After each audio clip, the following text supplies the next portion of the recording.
तर नमस्कार पब्लिक, स्वागत आहे आपल्या आजच्या मिनी ब्लॉगमध्ये. तर आम्ही चाललेलो ऋषाला सोडायला.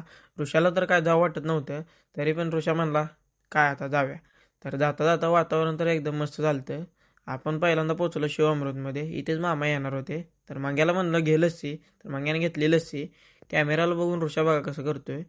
हे बघा मंग्या, विशेष नाही हो. नंतर ऋषाला घ्यायला आले मामा. मंग्याला म्हणलो आपण दे आपल्याला गाडी चालवायला. जाता जाता लागला आपल्याला पाऊस. नंतर आम्ही गेलो दुकानी आणि रात्री मग आपण गेलो मसवडमध्ये. गेल्या गेल्या सिद्धनाथाला गेलो. आरती भेटली आपल्याला सिद्धनाथाची. तुम्ही पण दर्शन घ्या सिद्धनाथचं. नंतर आम्ही थांबलेलो आपलं फालुदा खायला. हे बघा आपले मामा साहेब. सगळ्यांचं झालं तर फालुदा खाऊन आणि आम्ही निघालेलो घरी तेवढ्यात बघा. रात्री वाजले 11.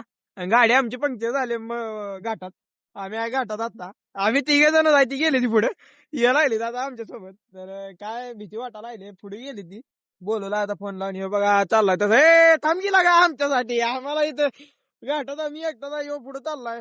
एक तर हे बघा. हे बघा पुढनं गाडी आली आपल्या आता. काय तुम्हाला दिसत असेल नाही दिसत असेल माहित नाही. काय गळगळच आहे हो, कुठं बी जाय ना आईच्या गावात. तर आता आपली गाडी आली. बघू काय म्हणते ती. हे बघा गाडी आली आपली. हे बघा. किती जण आहे ते आम्ही 12 जण मुंबईत आहे. काय करायचं सांगा आता तुम्ही. अशी परिस्थिती आली आमची. ह्या ट्रॅक्टरमुळे झालं ट्रॅफिक जाम. तर आजचा व्हिडिओ आवडला असेल तर लाईक करा, शेअर करा आणि सबस्क्राईब करा.